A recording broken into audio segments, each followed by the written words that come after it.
BA द्वितीय वर्ष ऐच्छिक हिंदी के विद्यार्थियों का मध्ययुगीन कविता भाग 1 इस प्रश्न पत्र के अंतर्गत मैं हार्दिक स्वागत करता हूं।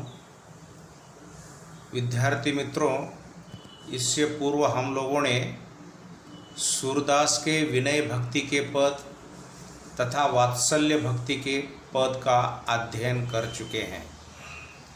अब उनका विरह भावना का पद, इसे भ्रमर गीत का पद भी कहा जाता है। कि ये भ्रमर गीत यानी क्या? भ्रमर आप लोगों को मालूम है कि एक काले रंग का एक जीव होता है। भ्रमर का श्याम रंग होने के कारण उसे कृष्ण तथा उद्धव के प्रतीक के रूप में माना जाता है, क्योंकि उद्धव और कृष्ण का भी श्याम रंग ही रहा है। काव्य में भ्रमर ये शब्द का प्रयोग कृष्ण तथा उनके सखा उद्धव के लिए यहाँ पर आया है। और भ्रमर गीत ये एक प्रतीकात्मक शब्द है। इसका अर्थ है कि भ्रमर को लक्ष्य कर लिखा गया गान। गोपियाँ उद्धव को भ्रमर के समान, मतलब कृष्ण के जो सखा उद्धव है उनको कि भ्रमर के समान इधर उधर उड़ने वाला कहकर उनकी वो भर्त्सना करते हैं। और ये भ्रमर गीत के पद कब लिखे गए, इसके पीछे की एक पृष्ठभूमि है। आप लोगों को मालूम है कि कृष्ण गोकुल में रहते समय गोप गोपिकाओं के साथ विभिन्न क्रीड़ाएं करते रहे। अपने क्रीड़ाओं से देखिए वहाँ की गोप गोपिकाओं को वो मोहित करते हैं। कई दिनों के बाद कृष्ण कि गोकुल से मथुरा चले जाते हैं। वहाँ कंस का वध करके राजकाज में इतने व्यस्त हो जाते हैं कि उनको गोकुल लौटने का अवसर ही नहीं मिलता। ऐसे समय गोकुलवासी कृष्ण को चाहते थे। वहाँ की गोप गोपिकाएं, राधा, सब ने कि वहाँ के सभी लोग उनको अपना सर्वा मानकर उनके विरह में वहाँ पर वो तड़प रहे थे। तो ऐसे समय श्री कृष्ण के द्वारा अपने सखा उद्धव को ने कि यहाँ गोकुल भेजा जाता है। आप जाओ और वहाँ के सभी लोगों का दुख दूर करो, या विरह व्यथा में जो पीड़ित है तो उनका दुख दूर करो, उनको निर्गुण का संदेश दो, या अपने ढंग से तुम उनको समझाओ। ऐसा उनको कहकर जब उद्धव को भेजा जाता है तो उद्धव गोकुल आते हैं। गोकुल आने के बाद वह अपनी योग साधना गोपियों को सिखाने का प्रयास करते हैं कि तुम श्री कृष्ण को भूल जाओ, निर्गुण निराकारवादी ईश्वर की आराधना करो, उनकी योग साधना करो। ऐसा नहीं कि उपदेश उन गोपियों को उद्धव के द्वारा दिया जाता है। अब उद्धव के इस योग को गोपियाँ सहती नहीं, दोनों में विवाद हो जाता है। उद्धव और गोपिकाओं में विवाद हो जाता है और गोपिकाएं कहती हैं कि हम आपके योग को स्वीकार करने वाली नहीं है, या आपका ये निर्गुण ब्रह्म हमें स्वीकारना असंभव है। हमारे ब्रह्मा तो कृष्ण है और उनको हम भूल नहीं पाते। तुम तो काले उस भ्रमर के समान हो, इधर उधर दौड़ने वाले, और हम ने किया हमारे जो कृष्ण है उनको ही अपना प्रेम संबंध स्थापित कर चुके हैं उनके साथ, इसलिए हमें आपका योग मत सिखाओ। ऐसा वो गोपिकाएं उनको कहती हैं। और यही जो प्रसंग, इस तरह का प्रसंग श्रीमद् भागवत गीता के 46वें पद में वहाँ पर आया है। तो उसी का आधार लेकर सूरदास ने भी भ्रमर गीत के पद का लेखन किया है, और वो विरह भावना के पद के रूप में यहाँ पर माने जाते हैं, क्योंकि असलियत रूप से वो भ्रमर गीत के पद ही है, ये हमें यहाँ ध्यान में रखना। और सूरदास ने कि जो अपना सूर सागर नामक ग्रंथ है, इसी ग्रंथ में भ्रमर गीत के पदों का लेखन किया है। लगभग इस ग्रंथ में 4078 से लेकर 4710 तक के पद, ये सब भ्रमर गीत के पद माने जाते हैं। अब इसी पदों में कि योग साधना का या निर्गुण ब्रह्मा का विरोध किया गया और सगुण साकार कृष्ण की आराधना का यहाँ पर पक्षधर सूरदास बन जाते हैं। तो ये विवाद गोपिकाएं और उद्धव, इन दोनों का विवाद इस भ्रमर गीत सार के अंतर्गत है और उसका एक पद आपके पाठ्यक्रम में दिया गया, जो स्क्रीन पर है, देख लीजिए।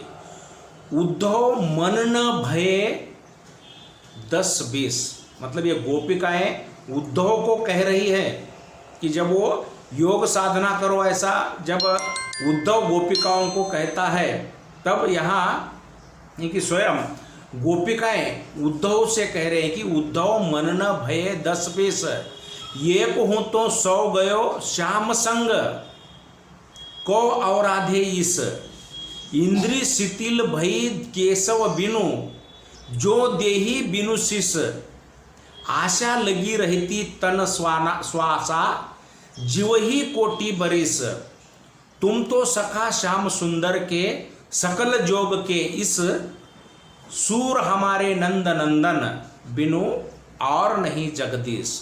तो ये नहीं कि यहाँ भ्रमर गीत का पद, कठिन शब्दों के अर्थ नीचे दिए गए हैं।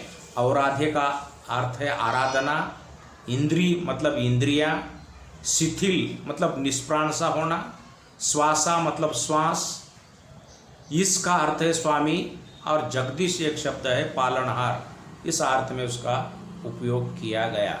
तो प्रसंग ऐसा है, यहाँ उद्धव गोपिकाओं को कहता है कि कृष्ण को भूलकर तुम निर्गुण निराधार परब्रह्मा की आराधना करो, तुम्हारे परब्रह्मा अब मथुरा में है, वे नहीं आ सकते, तुम्हारा मन योग साधना में या निर्गुण ब्रह्मा में लगाओ। इस तरह से जब उद्धव गोपिकाओं को कहता है, तो गोपिका उनको कहती है कि नहीं उद्धव, नहीं कि हम अपना मन कृष्ण से पहले ही जोड़ चुके हैं, अब ने कि यहाँ उनसे अलग होना असंभव है। वो कहते हैं कि उद्धव मन न भये 10-20, मतलब ये उद्धव हमारे पास 10-20 मन नहीं है, एक ही मन है, हमारे पास एक ही मन है, और वो केवल एकमात्र मन कृष्ण के साथ चला गया। जो एक मन था वो कृष्ण के साथ चला गया। लेकिन उद्धव मन न भये 10-20, हमारे पास 10-20 मन नहीं है, एक था, वो भी हूँ तो सो गया श्याम संग, एक जो था वो भी श्याम के संग चला गया, मतलब श्याम के साथ हमने प्रीति जुटाई, और उस कृष्ण के साथ हमारा जो मन था वो मन वहाँ उनके साथ ही है।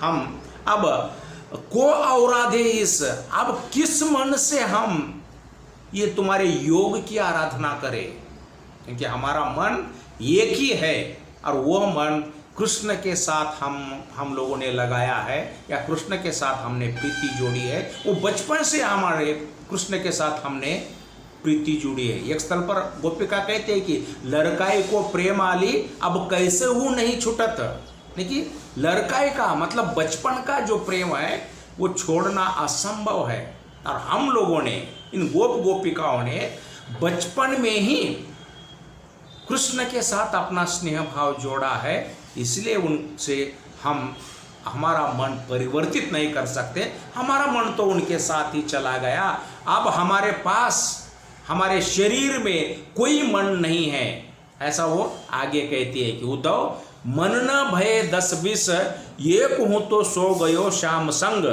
को और आधे इस। और आगे वो कहते हैं कि इंद्री शिथिल भई केशव बिनु, जो देही बिनु शिष, मतलब हमारे इंद्रियां मतलब शरीर के जो अवयव है उनके बारे में यहाँ पर वो कहते हैं कि हमारा मन यहाँ पर कृष्ण के साथ चले जाने के बाद कृष्ण के बिना हम सब गोपियाँ तो निष्प्राण हो चुकी हैं, शिथिल मतलब इंद्रियां शिथिल हो चुकी है।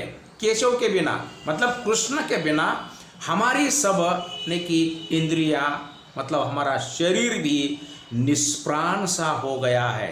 जैसे नहीं कि जो देही बिना शीश नहीं कि शीश यानी कि मस्तक, तो यहाँ हमारा शरीर कैसा है, बिना मस्तक का मतलब हमारा मस्तक कट गया। शरीर से मस्तक कट जाने के बाद जो निष्प्राण सा शरीर रह जाता है, नहीं कि वो शिथिल रूप का शरीर हो जाता है, वैसा हमारा शरीर शिथिल या निष्प्राण हो चुका है।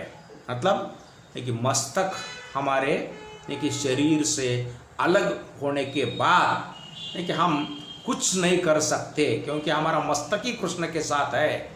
अब नहीं कि हम दूसरा कोई उपदेश ग्रहण नहीं कर सकते, इसलिए कहते हैं कि हमारा शरीर निष्प्राण जैसा हुआ है और हमारा शरीर हमारा प्राण केवल कृष्ण के दर्शन की आशा लेकर अटक रहा है। आगे कहते कि आशा लगी रहती तन श्वासा, नहीं कि हमारे सांसों में हमारे शरीर में केवल आशा है, अपेक्षा है कि वो जो ही कोटि बरस नहीं कि वो हमारे प्राण में इतनी अपेक्षा है कि वो कोटि साल क्यों न हो, करोड़ों साल में क्यों न हो, हमें मिलने के लिए आएंगे। इसी अपेक्षा से हम आज जीवित है। इसलिए हम नहीं कि यहाँ अन्य किसी योग साधना में विश्वास नहीं करने वाले। तो यहाँ देखिए कि गोपिका है, उनको कह रहे हैं कि हमारा समग्र शरीर निष्प्राण सा हो गया है और हमारा प्राण भी केवल कृष्ण दर्शन की आशा लेकर अटक गया है। कभी न कभी आएंगे, ये अपेक्षा या इस आशा से हम यहाँ कष्ट भोगते हुए जीवित है। करोड़ों वर्ष तक वो क्यों न हो, आएंगे, यही अपेक्षा लेकर हम यहाँ जीवित है। इसलिए आपकी ये योग साधना हमारे बस की बात नहीं है, इसलिए हम उसको स्वीकार नहीं करेंगे, क्योंकि हमारा मन तो पहले से ही कृष्ण के साथ जुट गया है। इसलिए अब देखिए आपका ये योग साधना है निर्गुण ब्रह्मा, हमें स्वीकार होना असंभव है। आगे कवि कहता है, तुम तो सका श्याम सुंदर के सकल जोग के इस, सूर हमारे नंद नंदन बिनु और नहीं जगदीश। यहाँ अंतिम पंक्तियों में सूरदास ने कि कहते हैं, मतलब गोपिकाओं के माध्यम से वो यहाँ पर मंथन कर रहे हैं कि यहाँ गोपिकाएं उद्धव को कहती हैं कि अरे तुम तो श्याम कृष्ण के मित्र हो, तुम तो सखा श्याम सुंदर के, मतलब ये उद्धव तुम तो श्याम सुंदर हमारे भगवान कृष्ण के लेकिन बहुत ही नज़दीकी सखा हो, उनके समान ही तुम दिखते हो। श्याम वर्ण तुम्हारा है, उनका ही है, हुबेहूब आप उनके समान हो। तो यहाँ उनके समान दिखने वाले और साथ ही साथ सब प्रकार के योग साधना के ज्ञाता भी तुम हो। सकल योग के इसका मतलब यहाँ नहीं कि जानकार, कि तुम इस समग्र योग साधना के ज्ञाता हो, जानकार हो। तो भी यानी कि हमारी तुमसे एक प्रार्थना है कि तुम योग साधना के ज्ञाता हो, तुमसे हमारी एक प्रार्थना है, ये योग चर्चा छोड़कर तुम हमारे मन को उस रसिक शिरोमणि कृष्ण के संबंधी बातों से हरा भरा कर दो। कहते कि सूर हमारे नंद नंदन बिनु और नहीं जगदीश, हमारा कोई दूसरा जगदीश नहीं है, पालनहार हमारा कोई नहीं है। तुम तो इस योग साधना के अभ्यासक हो, ज्ञाता हो, इसलिए तुम हमें कि कृष्ण से संबंधित जो नटखट लीलाएं हैं या कृष्ण की जो रसिकता है, उस रसिकता को आधार बनाकर हमारे मन को बहलाने की कोशिश करो। कि सुर हमारे नंद नंदन बिनु और नहीं जगदीश, हमारा दूसरा कोई जगदीश नहीं है, दूसरा कोई ईश्वर या दूसरा कोई परब्रह्म नहीं है। अब केवल हमारी प्रार्थना आपसे इतनी है कि कृष्ण की इस रसिकता भरी बातों से हमारे मन को हरा भरा कर दो, तभी हमारा मन कुशल समाधानी बनेगा और हमारे मन में एक आनंद का संचार होगा। इसीलिए आपका इस योग साधना का उपदेश हमें न देते हुए कृष्ण की रसिकता का उपदेश देकर हमारा मन बहलाने की कोशिश करो, क्योंकि हम कृष्ण को छोड़कर अन्य कोई वैचारिकता स्वीकार करने के लिए तैयार नहीं। इस तरह से गोपिकाएं यहाँ उद्धव को समझाती है। और ऐसे भ्रमर गीत के कई पद है। एक पद में तो यहाँ गोपिकाएं कहते हैं कि आखियाँ हरिदर्शन की मुखी, अब इन योग संदेशन उद्धव अति आकुलाती दुखी। कि हमें तो हरिदर्शन से हरिदर्शन के लिए हमारी आंखें दुखी हो चुकी हैं, और तुम्हारा योग संदेश आकर हमें आप सुना रहे हो, इससे तो हमें अति दुख हो रहा है। अब यहाँ तक कहते कि उर में माखन चोर गड़े हैं, अब कैसे वो निकसत नहीं उद्धव, तिरछे रहे जो अड़े हैं। हमारे उर में, हमारे मन में कि ये माखन चोर लेकिन स्थान कर चुके हैं, वो इस रूप से बैठ चुके हैं, आड़े रूप से बैठे हैं। माखन चोर हमारे मन में आड़े रूप से बैठे हैं, कितना भी उसको निकालने की कोशिश करेंगे तो वो निकलना असंभव है। तो ऐसे कई पद ने यहाँ भ्रमर गीत के अंतर्गत कि सूरदास ने यहाँ पर लिखे हैं। उनमें से एक पद आपके पाठ्यक्रम में है, जिसका अर्थ कि मैंने आपके सम्मुख प्रस्तुत किया है। संक्षेप में इस पद का तात्पर्य यही है कि यहाँ गोपिकाओं के मन में श्री कृष्ण की छवि बैठ चुकी है। हमारा एक ही मन था, हमारे पास कोई 10-20 मन नहीं है, एक ही मन है, और वो भी कृष्ण के साथ चला गया है। हम अब आपकी इस योग साधना की आराधना किस मन से करें? हमारी इंद्रियां तो शिथिल हो चुकी हैं, हमारा शरीर ही निष्प्राण सा हो गया है। कैसे? जैसे कि मस्तक अगर शरीर से अलग किया जाता है तो शरीर की जो अवस्था है उस तरह की स्थिति हमारी बन चुकी है। और या ऐसी अवस्था में भी हम आशा लगाकर, अपेक्षा रखकर जीवित है, कोटि साल क्यों न बीते लेकिन कृष्ण आकर हमें दर्शन देंगे, इसी अपेक्षा से हम यहाँ पर जीवित है। और तुम तो भगवान कृष्ण के एक बहुत ही नज़दीकी दोस्त हो, उनको यहाँ और साथ ही साथ दोस्त होने के साथ ही आप योग के ज्ञाता हो, सकल योग के ज्ञाता हो। तो कृपा करते हुए हमें कृष्ण की रसिक भक्ति का उपदेश यहाँ पर दो, क्योंकि हम इस योग साधना का उपदेश स्वीकारने के लिए तत्पर नहीं है। और हमारे तो कि तुम जो योग साधना में निर्गुण ब्रह्मा का उपदेश दे रहे हो, तो हमारे पर ब्रह्म नंद नंदन ही है। सुर हमारे नंद नंदन बिनु और नहीं कोई जगदीश, दूसरा कोई जगदीश पालनहार हमारा नहीं है, वो कृष्ण ही हमारे लिए पालनहार है। तो उनकी रसिकता का हमें संदेश दो, यही अपेक्षा यहाँ कि गोपिकाएं उद्धव को कहती है। और उनको मथुरा जाकर लौटने का भी संदेश देते हैं कि जाकर कृष्ण को कहो कि हम योग साधना की स्वीकार करने वाले नहीं हैं। तो इस तरह ये भ्रमर गीत का पद यहाँ पर अध्ययन के तौर से हो चुका है, और हम लोगों ने सूरदास के 3 पदों का अध्ययन किया है जो आपके पाठ्यक्रम में रहे हैं। अगले वीडियो में दूसरे कवि के संदर्भ में हम अध्ययन करेंगे।